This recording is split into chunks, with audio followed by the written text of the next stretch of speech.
माननीय इसी विषय में होती है और हमारी सरकार इस तरह से को भली भांति समझती है। महोदय, यह कहना भी सरकार स्वास्थ्य सेवाओं कभी नहीं है। सच्चाई से करें, पिछले कुछ वर्षों में हमने स्वास्थ्य क्षेत्र में अभूतपूर्व सुधार करने के लिए कई कदम उठाए हैं। सबसे पहले सरकारी अस्पतालों में सुविधाओं को बढ़ाने के लिए बेड की संख्या में लगातार वृद्धि की जा रही है। आधुनिक उपकरणों की व्यवस्था की जा रही है। डॉक्टरों और नर्सों की भर्ती को प्राथमिकता दी गई है। महोदय, सरकार ने यह सुनिश्चित किया है कि गरीब और जरूरतमंद लोगों को मुफ्त या सस्ती चिकित्सा सुविधा मिल सके।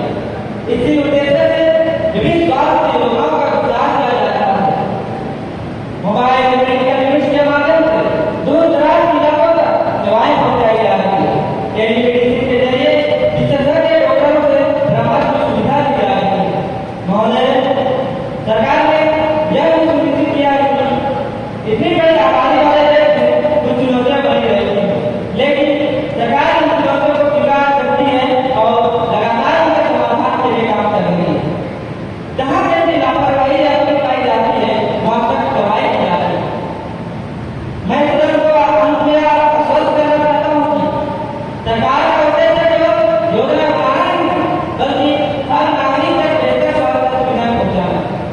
आने वाले समय में देश की स्वास्थ्य व्यवस्था और अधिक मजबूत, सुलभ और प्रभावी होगी। धन्यवाद।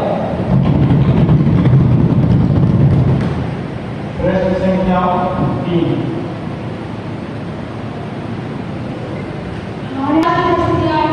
विशेष रूप से चल रही दुर्घटना पर एलपीजी गैस और पेट्रोलियम पदार्थों की कमी के संबंध में मैं एक महत्वपूर्ण प्रश्न पूछना चाहता हूँ। महोदय, आज वैश्विक स्तर पर युद्ध और तनाव के कारण सप्लाई चेन पूरी तरह प्रभावित हुई है। इसका सीधा असर हमारे देश पर भी है। देश की नई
फसलों का उचित मूल्य नहीं मिलना, समय पर खाद और बीज की उपलब्धता में कमी, सिंचाई की पर्याप्त व्यवस्था का अभाव और प्राकृतिक आपदाओं के कारण बार बार फसलों का नुकसान।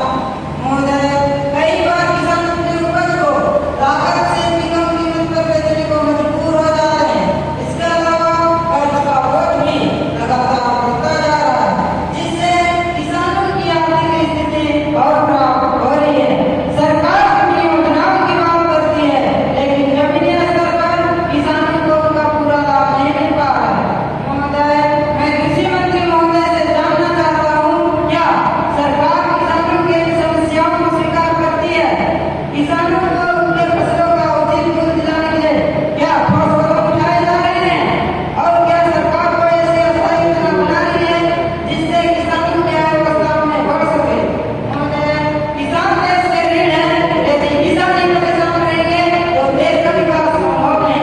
अतः मैं सरकार से इस गंभीर विषय पर स्पष्ट और प्रभावी उत्तर की अपेक्षा करता हूँ। धन्यवाद। माननीय कृषि मंत्री श्रीमान प्रेमचंद चौहान जी।